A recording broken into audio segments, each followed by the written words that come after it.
welcome to a special edition of Medicine in Meadville. I'm Dwayne Kohler from Meadville Medical Center, and some of my favorite Medicine in Meadvilles are when I get to wear my safety vest and my hard hat, my safety glasses, and we're, as you can tell, we are out here at the Vernon Place project. It's moved along an awful lot since we were here last time several months back. We're going to talk to Ann White today from Meadville Medical Center, and we'll get an update on all the services that are going to be here and some of the background information, and we'll talk to TJ Halapin, the manager of the project from Macero Construction. Looking forward to that. And I think we have a health tip for you today. So a lot going on today. Stay with us. Important show.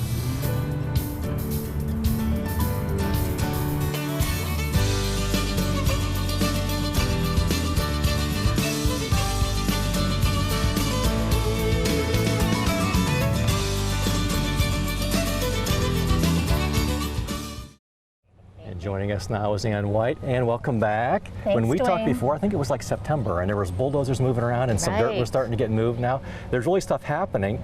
People ask me all the time, what's it going to look like? What's the building going to look like? Well, we can sort of tell a little bit from this, right? We certainly can. So if you see a picture of the building, you'll see that there are 3 different brick facades. There is this top sample of brick, which is cultured stone, which is going to go up on the exterior of the stairwells on both the east and west side, as well as you'll see some brick on the front facade of the building. And that brick will reappear on the inside wall.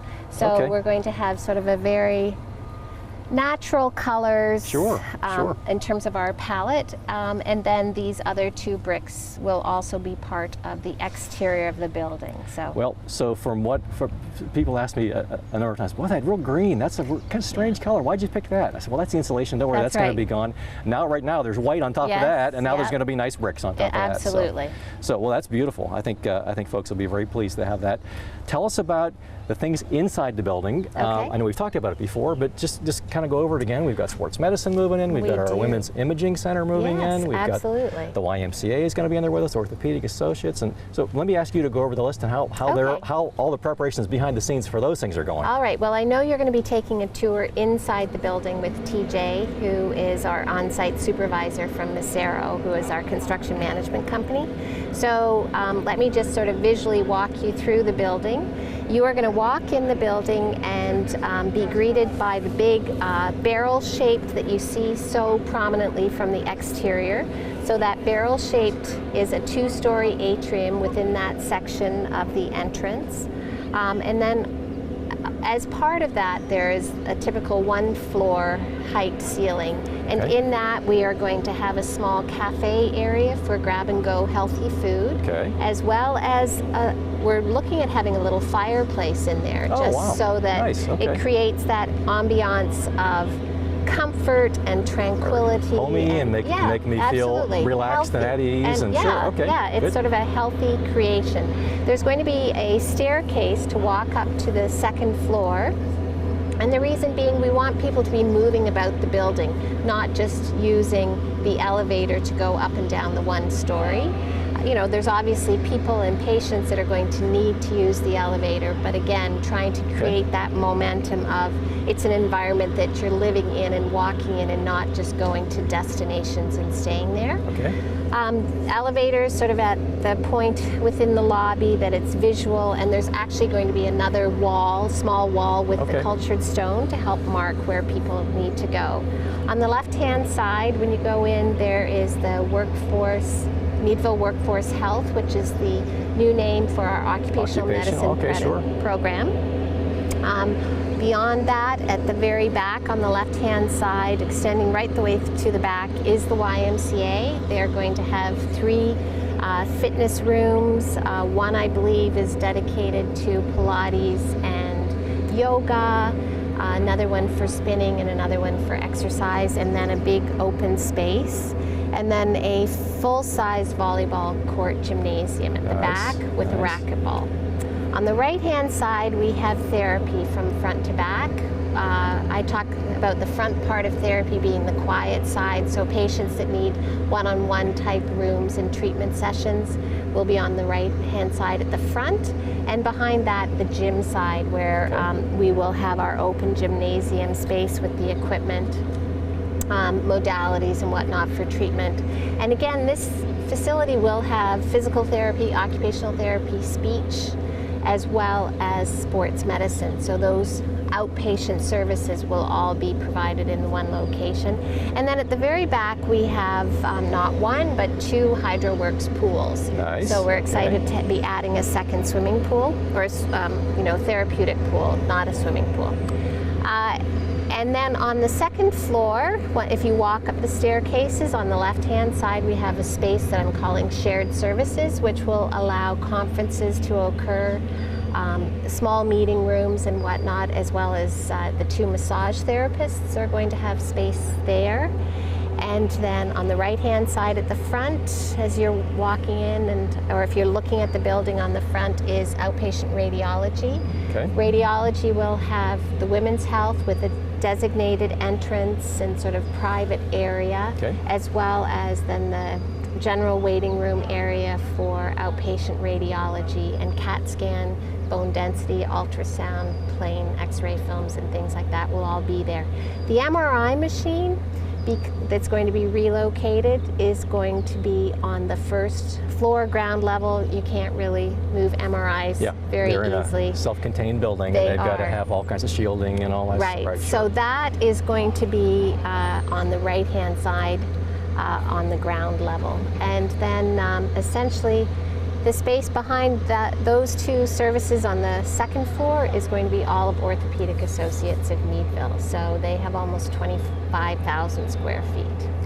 So when I come to park, I can park on either side, right, or I can park in front. Will be like a drop-off. Yes, on the front there will be a drop-off.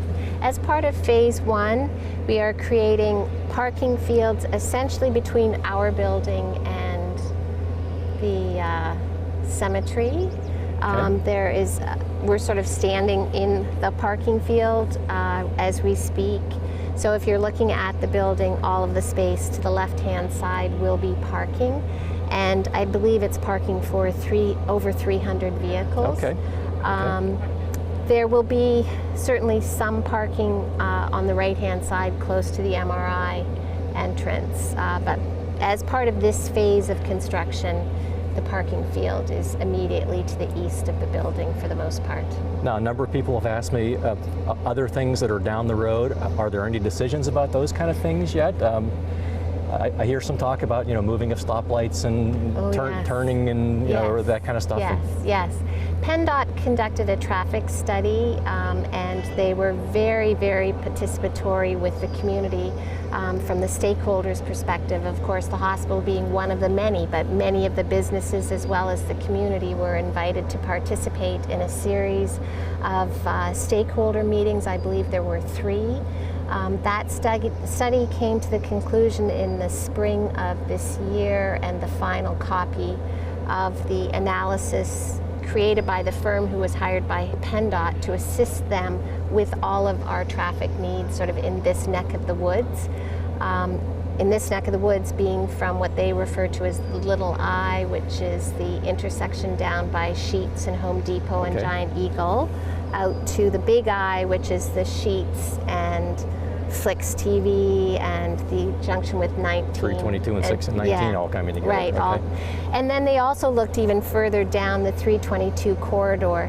The Route 19 area, that has been designated as needing attention, and as part of the hospital's independent traffic study, which we were required to do as part of this building process and getting permits and whatnot, they identified that any building beyond the first, with the exception of perhaps an extended stay hotel, would trip intersection improvements on Route 19. Okay.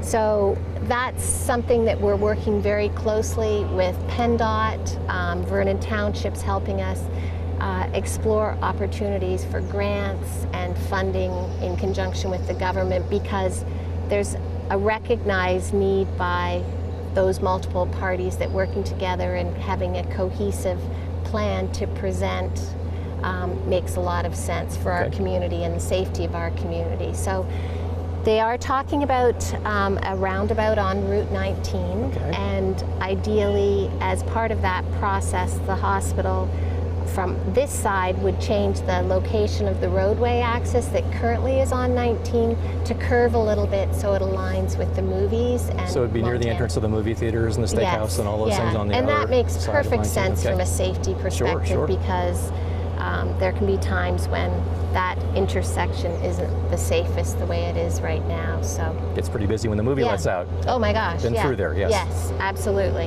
And so in terms of additional phase 2 opportunities, there's no definitive timeline, there's no definitive plan. We're hearing from people that might be interested Okay. in being part of the site. As a hospital organization, strategically, we're looking ahead to try to determine what services make sense to perhaps relocate in a future building out here. And then we have Kmart in place until their lease expires, which is January of 18. So, Okay. you know, nothing is being done with that section of the site. And respectfully, their associated parking field that's Okay, part sure. of their building.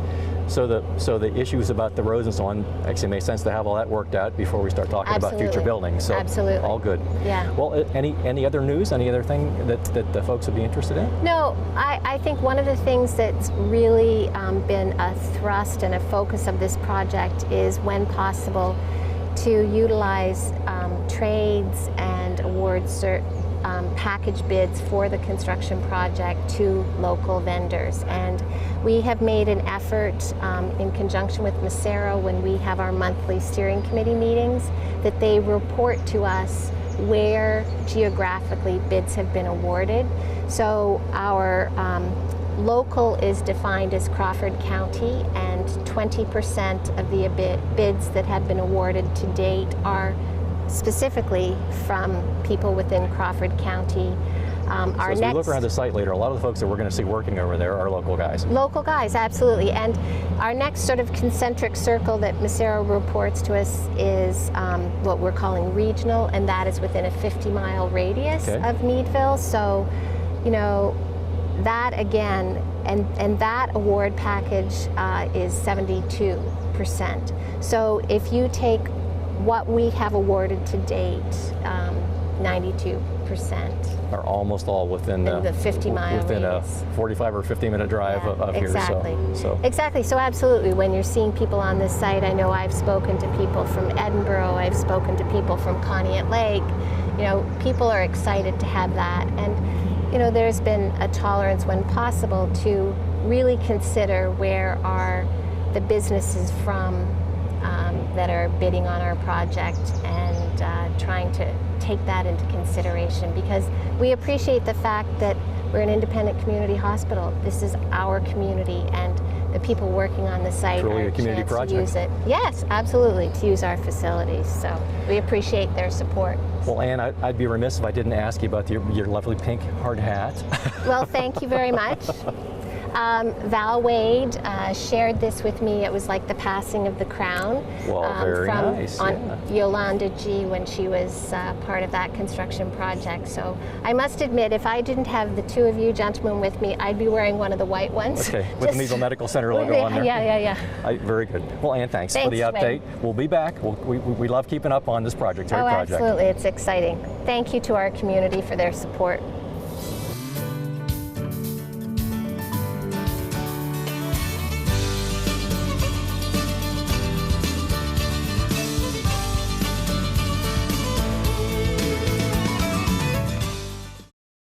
Hi, I'm Mandy from Hospice of Crawford County, and this is Benson.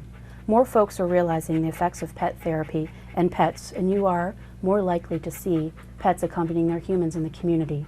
It is important to remember to take your traveling water bottle and water bowl for your pet, as well as not lock them in your hot car. Dehydration can affect pets just as it can humans. Some medications, such as blood pressure medication and antidepressants, are diuretics, and they can tend to lead to dehydration. Some meds cause more sweating. Your sense of thirst when you age can decrease. Frail seniors find it more difficult to get up and get a drink of water, or they do rely on caregivers who cannot sense that they need a drink. Your diet can affect your level of hydration. Caffeinated beverages can lead to dehydration. If you are sweating or working a little more vigorously, you're going to want to drink more water and stay hydrated. Even mild dehydration can affect your health. Some signs of dehydration can include confusion, falling, difficulty walking, dizziness and headaches, a drop in blood pressure when you go from sitting to standing position, a rapid heart rate. Make sure your loved one remains hydrated. If you sense that your loved one has even mild dehydration, please seek out medical attention. Thank you, and on behalf of me, Mandy from Hospice of Crawford County and Benson, we want you to have a safe and happy summer.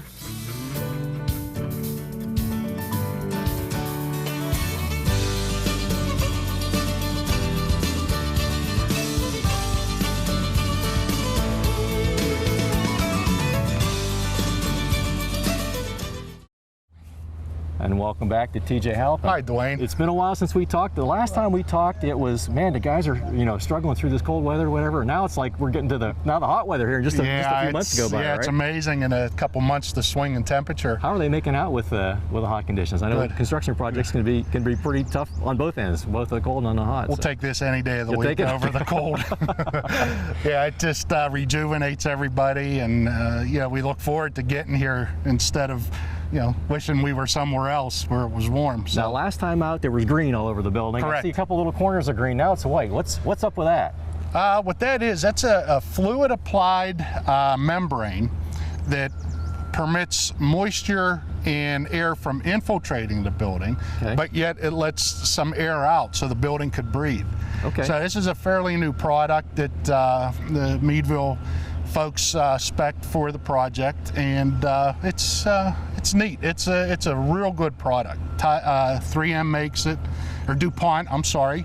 It's a Tyvek material. Okay. Yeah. Now, Ann was telling us about the therapy pool in the back. Is that a factor with there being water, a water feature inside the building? Yeah, be careful about that? We had to put all stainless steel doors and framing, and we had to take special precaution with like the underlayment of the walls so that it's all moisture resistant, have a lot of airflow through there, because we don't want to create a humid atmosphere inside the building, especially in that space. So it was engineered, and yeah, it was thought of, and we shouldn't have any issues in there. Good. Now, over your shoulder, I see a green structure here. Is that a generator? Yes, it is. Is that going to be for in case of a power blip? That's going to be a backup for us? Correct. How does that work? That's all wired in? It's all. Yeah, there's switches inside that once power is interrupted, whether it's due to a storm or anything else, telephone pole or whatever. Okay. The switch will actually engage and automatically kick that transformer on, and it will provide power for the building. I hear our local Penelec folks on the radio. Be careful if you have a system like that. Make sure that it's so that it doesn't, when they come to fix the line, that it doesn't shock them. Right. We have that kind of setup built in. Yeah. There's redundancy, so if they have to work in there, that we could actually turn off the switches so that if power is cut, that it doesn't kick on. So yeah, there's a lot of safety factors built into this system. One of those, I think one of the advantages of having this before the project's rolling, to see that kind of so it's backed up. I mean, it's ready to go. Whatever happens, bad weather and the storm knocks out power, you'll still be okay when you're being taken care of at the patient center. Absolutely. Yeah, it shouldn't be any type of issue for lack of power, for sure. Well, let's take the walk we took last time. So TJ, we got some blocks moving here behind us. What's going on? Yeah, this is finally we're getting the gym up. Right behind us here is the gymnasium, and through that little dividing wall on the other side is a little storage area and the racquetball court. So when you're looking at a wall going up, I mean, is there, so I can see from the side of those bricks, there's a hollow space there. Is that going to trap the air and provide some insulation in there? Obviously, inside of the big blocks that are up there set up, as I see the side of them, those are going to sit this way with that open space that's going to create an airspace that's going to provide some insulation for the room in there? Not really. It's just a tie-in point. We have to put expansion joints in this wall, and they will come back and they'll get caulked in. It's to provide the building to move without having the possibility of fracturing and creating cracks. So And then like the pass-throughs up there in the wall, that's for our mechanical system. So there'll be ductwork coming into the, or actually those are grills, and right above it, we have a fabric ductwork that's going to hang in the joist. So it's fabric, and when the air conditioning or heat kicks on, it'll expand. They expand. Oh wow! Yeah. I've never heard that before. Is that something fairly new? No, or? they use it in gyms a lot. Okay. Yeah, but it's very nice, and when it's not in use, it just hangs like a drape. So you'll see it. You'll be able to see it in the ceiling of the. Okay. Yeah, and that's one of the items that Ann had to coordinate with colors and everything else. Okay. So, yeah. Okay. Very good. So now I've kind of lost track of where we are. This area of the building is all gymnasium here? Yes. This structure. Yeah, the therapy pool is right around the corner where those gentlemen are working at. Very good. Anything else that's kind of interesting here that something folks would like to hear about? Yeah, this will actually get the brick, the brown brick veneer on the outside of it. It'll be a full gym, wood floor, 2 baskets. We're going to have provisions for volleyball and volleyball net inside. So hopefully it's folks here will enjoy and use it. Now it looks like where the crew's working now, is that going to be a doorway? Is that going to be like an emergency exit, or? That doorway that comes, there's 2 that will spill outside. Then the 2 inside will go into the storage area where they'll keep the balls, the nets, things like that. And then on the other side will be the racquetball court. Very good. So TG, I see a cement truck, but that doesn't look like it's just pouring into a wheelbarrow. It looks like it's coming into some sort of a system to move that concrete. Is that what that is? Yeah. We have about 8,000 square feet of floor that we're placing today. And as you can see, all the stubs inside there for all the plumbing, it'd make it pretty tough to get a wheelbarrow or even a Georgia buggy in there. So the concrete contractor thought it'd be a more economical way to place the concrete by pumping it. So is that unusual, or is that something that's fairly common in a big project like this? No, it's very common. All the second floor has been pumped. So that system can reach up to a higher level? Oh, absolutely. It can reach out. Yeah. They can move that to where they are and bring the concrete right smack to where they're working. Pretty much. They have some rubber tubing there, or pipe that they add onto it, so they could extend it in and take it off as they're pulling back out. Labor-wise, it's a lot more efficient. We don't have as many guys trying to get concrete in. Do it mechanically and get it done a lot quicker. I've pushed a wheelbarrow or 2 in my lifetime. I know that's not the easiest thing in the world, especially when it's full of something heavy like that. So I bet the guys like that too. I'm sure they do. Yeah, it ultimately provides a better end product. Because we're able to place it quicker and get it finished. Now the area where they're working, that's going to be part of the.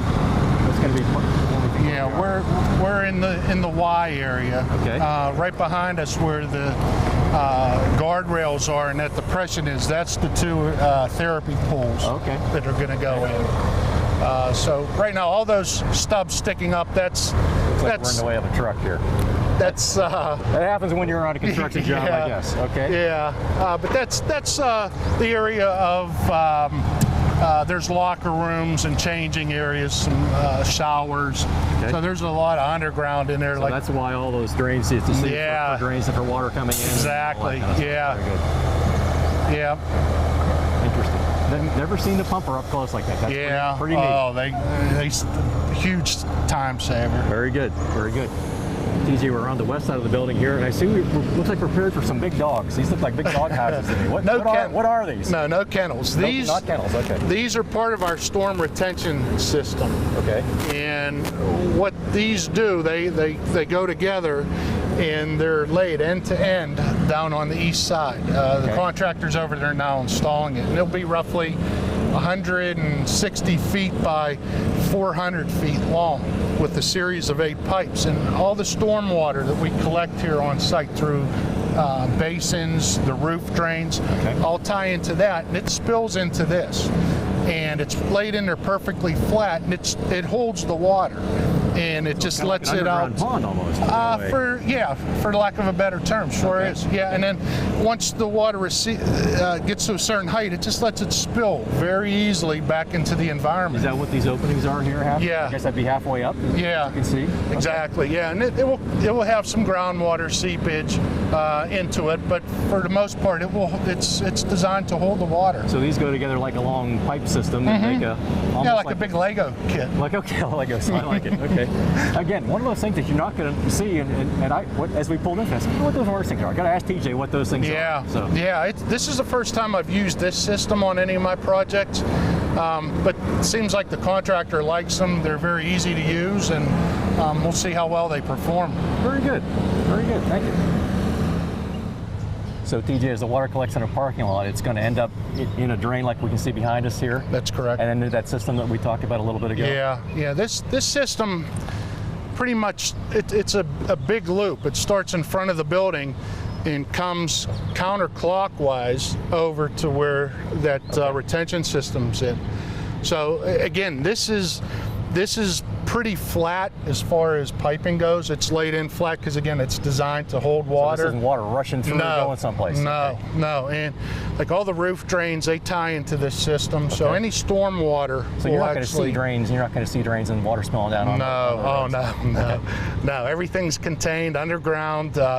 And once we do the parking lot, everything will have a slope so that the runoff will go into these basins. It won't go into the green areas Let me and ask the you a big wetlands. picture question about that. So the whole point is so that the water's not racing off and making a new creek that's going to flood somebody's backyard or whatever. It's going to go into the ground slowly, like it would naturally in a swamp. Yes. My word, in a swamp. But so we have a man-made swamp here that's going to let the water go back into the ground, so people's wells continue to be filled and all that kind of stuff. Yeah, without... So this is a modern way to do something, kind of natural, I that guess. nature does. Yeah, Okay. and we won't deluge the system with an abundance of water release.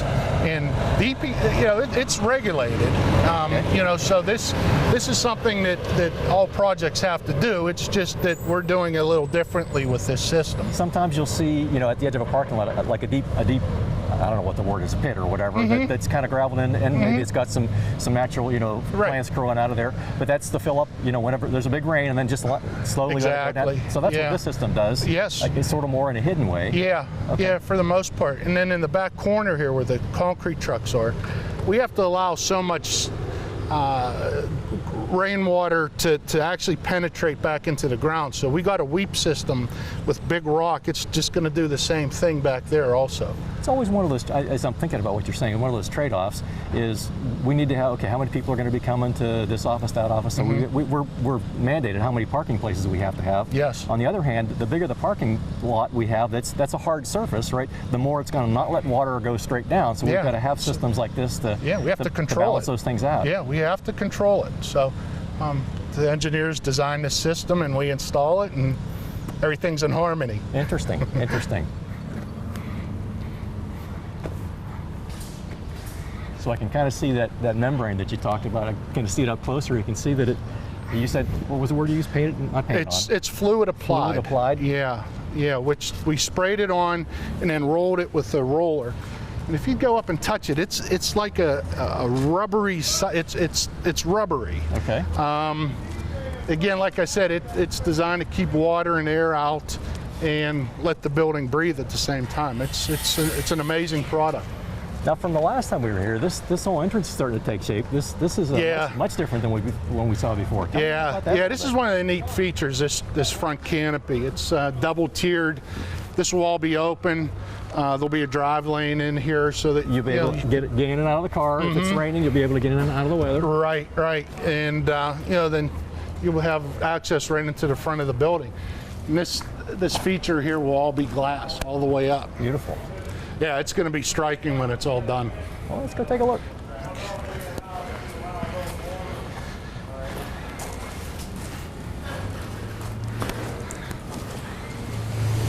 So TJ, when I think of studs in the wall of my house, I think of wood, but they're metal here, right? Yeah, everything here is metal. Why is that? Oh, it's a fireproof issue? Well, it's industry standard. Is it stronger? Not necessarily, but it's easier to use. Again, fire rating, that's a big factor. and it's a renewable resource. If Okay. this would ever come down, we could Take scrap those them, and send them back- yeah, to where be wood it's recycled. pretty much. Okay. Yeah, but any wood that we do use here, like I stated before, it's fire rated. Okay. So it's been treated and it's non-combustible. So this What are we making? What are we making with these? these are headers that the gentleman behind us are making, and they're going to span the hallway behind us. And there's a bulkhead detail similar to something that's going in above us here, Dwayne. And So that's going to be like a face over top of the structure stuff. yeah, well that. It'll eventually have a drywall. Drywall, yeah, and this acoustic ceiling will butt into it. That piece there is going to run north and south, and just sort of break up the long run of the corridor. So we're in now the lobby area. What's this going to look like when it's all done? This is where the night's finish was that you talked about before. This will have terrazzo on the floor. Beautiful. Okay. This will have this whole wall here is going to be the stone veneer. Oh, beautiful. And it's going to wrap outside, and we'll have our monumental staircase. It's a curved staircase that's going to wrap around and finish up on the second floor. That's going to be amazing. Oh, it's going to be beautiful. And then behind us will be a cafe, and a seating area. And after the fact that we got started here, the hospital said, boy, it'd be nice to have a fireplace included in here. So that's one of the design elements that have been added since we started. We're going to have a gas that'll be off to the left fireplace, here? yeah, Okay. a seating area. So this area here will be pretty much open. So this is where you're going to be welcomed into the new space. Beautiful. Beautiful. So I see a lot of wires. Where are we now here? I'm guessing this is the brain center here. Makes everything work. We're in the electric room here, Dwayne. Okay. And what we're seeing here are the secondary feeds, which are pulled in from way out by where the transformer and generator are. So all these lengths of wire, they all are going to terminate. They're going to set a transformer out there and tie into our generator. So this is all the power coming into the building. And it will be So in the basement of my house, I have that little panel with the breakers. This is the equivalent on a big scale of that same room. yes. We'll Sort of, have freeze of discussion. Yeah, that's what we'll say. But this is the power distribution system here, and it will distribute the power to all these different panels. And even from these panels, it goes into other panels throughout the building, sub-panels that will feed certain areas. So that one breaker box in my house, there's a lot of them. There's a lot of them here. there's a whole lot of them. I know things like the MRI and those things use a lot of power. Oh, so. they do. Okay. Yeah, and I'm sure there's probably feeds in here that are probably going over. Specifically for that. Yeah, Sure. yeah. Yeah, so I think lack of power should not be an issue here in the new facility. Very good. Very good. So TJ, we're back here in the gym area. We can see some of that floor that the guys are pouring today. There's kind of a rough surface of this. This is going to get covered up with tile? Eventually, yeah. This is just the first step of concrete finishing, where they get it on the ground and they screed it. We have a laser on the column behind us here, and they have a stick, and they'll make sure that we're getting it at the proper elevation. And once this gets to a point where they could start finishing, they'll come in with hand trowels.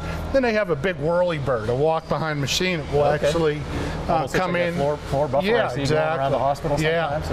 Yeah, so they'll come in and they'll finish all this off with that. You mentioned before about the stubs. So every one of those is going to be a water line or a drain or something. Well, you don't even think about that whenever you're, when you walk into a building. How many things like that have to be fed through and set up way ahead of time, right? Right. Not only that, but we have electric that comes in underground that these guys have to lay out to make sure they come up inside a wall. So there's a lot of stuff that goes on underneath our feet without us even knowing. Sure. Now you talked before about that system for the duct work that it hangs from the ceiling. We're gonna eventually see that up in between these large beams. Yeah. What our next step is once this concrete cures in a week's time, we'll come in and we have to fireproof the rest of this area with the spray-on fireproofing material. And as you can see right behind us there, some of that fireproofing has started, and the mechanical ductwork has started to hang. So that's just all going to continue this way, and we'll finish it off. There's locker rooms behind me, and a couple of these areas are wide open, aerobics areas. But yeah, there's going to be a lot going on overhead here once the concrete cures. Now straight back, we can see towards where the guys are working there. That pit, that's where the therapy pool is. That is correct. Yeah, yeah. We still have some steel to go in there because there's going to be 2 pools in there. So we're going to create 2 openings. And we got some columns and some decking. We'll pour some more slab on that and create the 2 open areas for the pools to fit in. So our Medicine in Meadville viewers are getting a real preview here, their first view of that therapy pool section here at the Vernon place. Cool. Yeah, it's going to be very interesting. So TJ, when we were here before, this was all a wide open space, and now we see a lot of the structure that you were talking about before going on. Yeah. Since we've been here last, we got all the overhead mechanical systems in place, and we started framing all the walls. And this is the OAM area, and these are all going to be exam rooms. Correct. Okay. Yeah, correct. And you can see we got in wall, all the electrical and plumbing is coming down into the wall spaces now, and so we're moving along fairly well with this. Now, just a guess, when I see a blue one, that's probably cold, and the red one's probably hot. Is that there? We you go. Can come to work for us. I got that figured out. Something else I want to ask you about too. I see a lot of. I'm assuming these are sprinkler systems that are coming in. Yeah, that is correct. Yeah, the black pipe above us is all sprinkler systems. So that throws a concept to me of safety, and I know you're really oriented about that. Talk about that for a sec. Well, in a building that's designed specifically as this one is, it's imperative that they have a good life safety and fire protection system in place. So they've designed this system for 100% coverage of all 4 areas. So in the event of a fire, there won't be an area that isn't going to be sprinklered. Okay. So yeah, it's important. So if there was a fire in one place, the whole sprinkler doesn't system. No, it's just in the area just where that the fire head. was. Yeah, I don't have any here to show you, but the heads have a little glass tube in it that's filled with, I think it's mercury, that once it reaches a certain temperature, the glass melts and it springs the valve, and that head goes off. So in the event of a fire, say in this room, this whole floor isn't going to go off, just the sprinkler. Just that. Yeah, and when it calls into the fire department, it will specifically state which They'll know area. exactly where to go. Mm-hmm. Okay, interesting.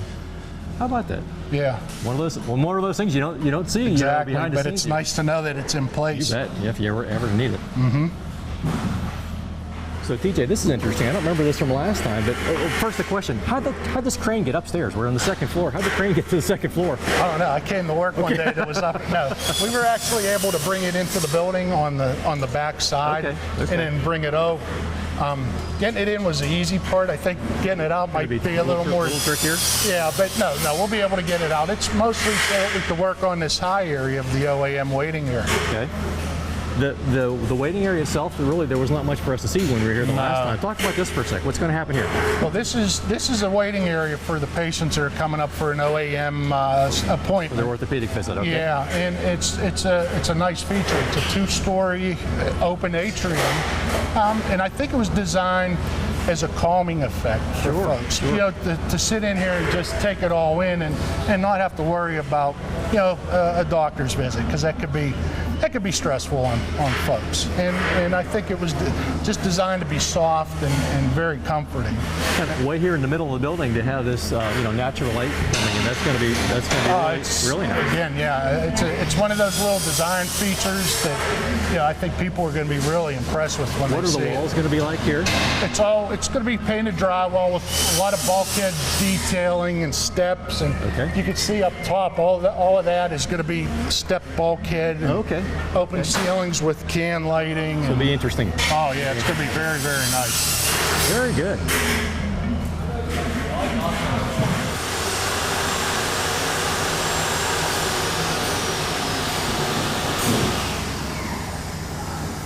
TJ, we're back here at the high point, which is, again, probably not everybody's going to get this view out from the Vernon Place project, but it's pretty cool. You can really see how things are coming together, and you can see a long ways. Oh yeah, you definitely got a bird's eye view from up here. Unfortunately, this is an area that only the maintenance personnel will ever see up here. See some boilers and things here that will be part of yeah, this is all part of our mechanical system. Yeah. But again, you can see the detailing that's going to be up in this ceiling area here a little closer. That's going to provide that view from down below. That's going to be very spectacular. Well, I wanted to give you a plug on something really nice. The Macero Construction, you sent some guys over to help over at the rec complex on a project over there recently. Talk about that for a second. Yeah, our company's very involved in local communities that we do work in, and we have a group called Macero Serves. And they get involved with some local, it's not businesses, but local folks that could use some help. And this year we were lucky to get involved with the recreation center down in Meadville and provide them a nice new fence. Around the community garden. Yeah, around the community garden. So I wasn't personally involved because I was tied up here, but Matt Highlands, our project engineer that's on this site, spearheaded that, and he did a fantastic job. And we had some local participation with contractors that provided some help, and local vendors that provided materials. So it's just an all-around good thing. Well, we appreciate it. I'm speaking on behalf of our company, but we were glad to be able to do it. Well, TJ, thanks for the tour again. Hopefully we can get back together another time, maybe, or another time. I welcome or two. it, Dwayne. Sure. So, big picture-wise, we're maybe a little more than halfway through the project? Yeah, we're tracking, even with the bad winter, we're tracking on schedule. So the next time we come in, you're going to see a lot more finishes involved, and it's going to start to look a little more complete. We're going to see the skin, as we call it. Yeah. Well, it's fun to see the stuff inside, because I think that helps you understand a little bit more about why this thing takes a year to get it done. Why it isn't done in 6 weeks or I mean, the coordination efforts is just phenomenal for every piece of pipe and every piece of equipment and placement and studs and walls and all that. I mean, it's a huge undertaking by all those involved. TJ Halapin from Macero Construction, thanks for being with us. Thank you very much. I was glad to be helped.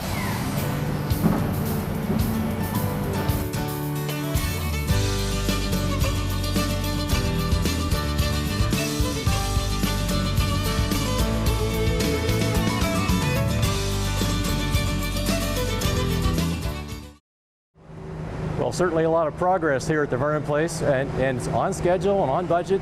I think we're going to be looking at a really wonderful ribbon cutting somewhere at the end of the year, first of next year. We'll be back for another update here before this project gets too far along. I'm certainly fascinated by all the things that you don't see in the walls, in the floor, in under the ceiling, and all those things behind the scenes. So we like to let you get to see those. Big thanks to Ann White from Meadville Medical Center for giving us a good update on the services here, and especially to TJ from Macero Construction for the in-depth look around, and we certainly appreciate his help with that. And also thanks to you at home for joining us, and we'll talk to you next time on Medicine in Meadville.